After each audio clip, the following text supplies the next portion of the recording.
and export price. Incoterms are rules. They are rules of International Chamber of Commerce that guide international trade transactions, even local transactions.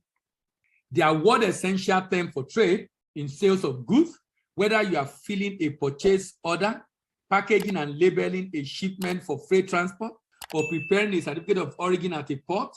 The Incoterms rules are there to guide you. The Incoterms rules are there to guide you. The Incoterms rule provides specific guidance to individuals participating in import and export of global trade on a daily basis. Different practices and legal interpretation between traders around the world necessitated a set of common rules and guidelines. As a response, ICC published its first Incoterms in 1936. Incoterms defined transaction cost and risk between buyer and seller in an international trade transaction.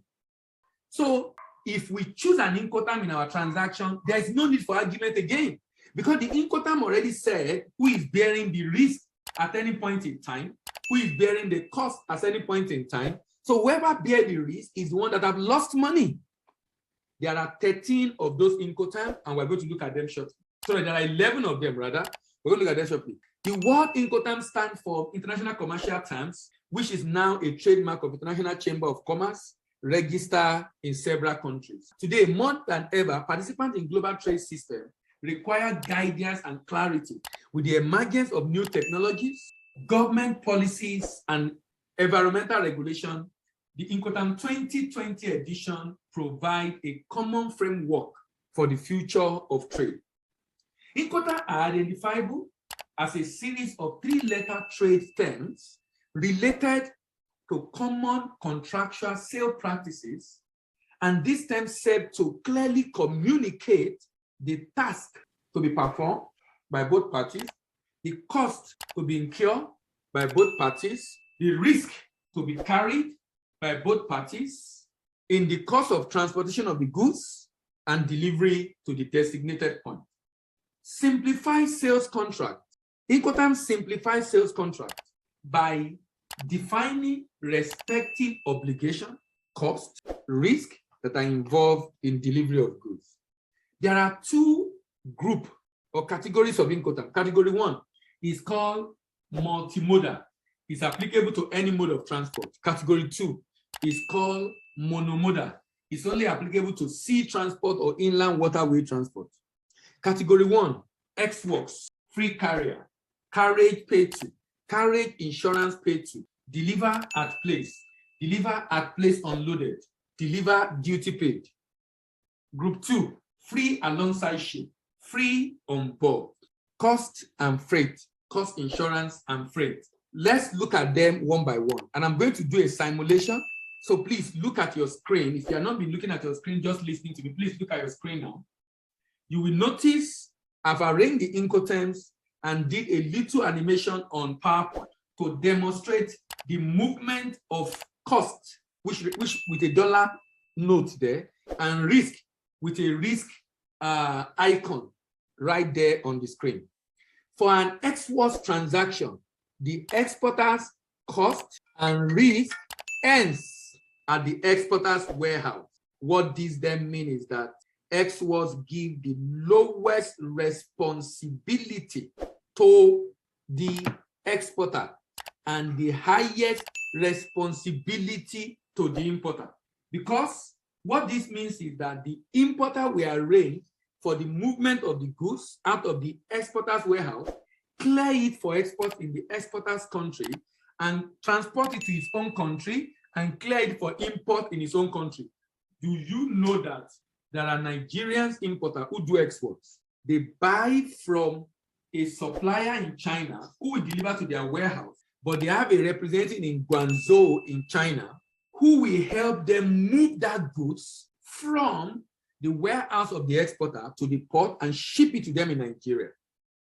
The Nigerian importer is doing X works with the exporter and doing CFR to move the goods to Nigeria from China. Look at free carrier, the next one. The risk, the cost of the exporter ends at the terminal and the risk of the exporter ends at the terminal, all in the exporter's country. In this case, the exporter will clear the good for export, but the importer is going to bear the cost of moving the goods from the terminal to the port of loading, then to the port of discharge, then to its own destination in its own country. But look at free alongside ship. The exporter cost and risk ends when the good is at the port of loading, at the ship side, overlooking the ship. At the port of loading, not on the ship yet, not on the vessel yet, is at the ship side. So immediately I deliver the good at the quay, that's the platform beside the ship where the container are loaded, the platform from which the container will be loaded onto the ship. Immediately I deliver it to that point, my risk and cost has ended as an exporter. That means automatically the importer bears the risk and cost from that point. Look at CPT. In CPT, my cost, my risk, my cost extend to destination. I bear the cost of moving the good to destination, but my risk end at the terminal. My risk end at the terminal. Well, in my country, but I'm paying the transport to destination. If you look at FCA, in FCA, the importer is the one that bears the cost of transport and risk to destination.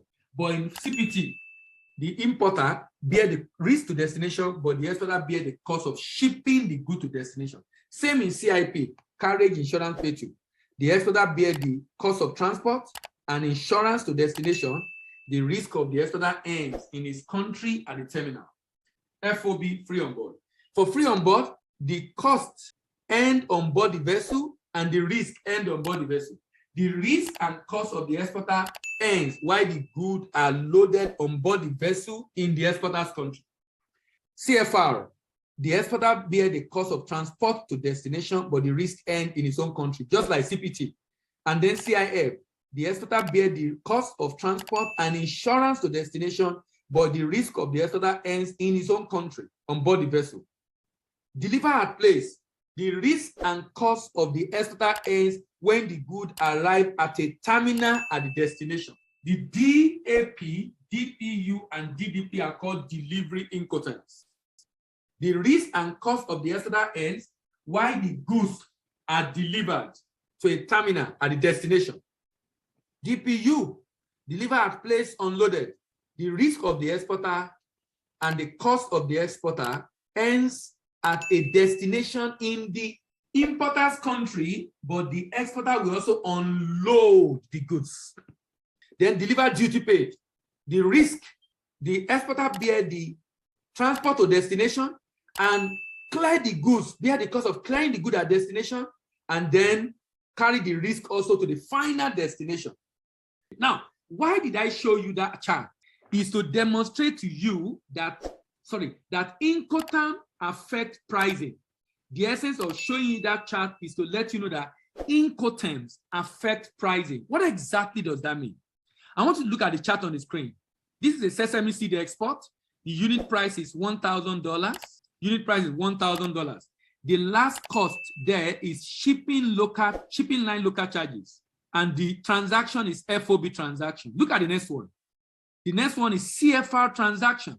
Do you notice the price have moved from $1,000 to $1,050 because there is a freight charge here? So can you see now that by moving from an FOB to CFR, our price has to change because Incoterms affect pricing. By moving from FOB to CFR, our price has to change because Incoterms affect pricing. By moving from CFR to CIF, the price is still changing from 1,050 CIF transaction to 1,060 because now there is an insurance fee.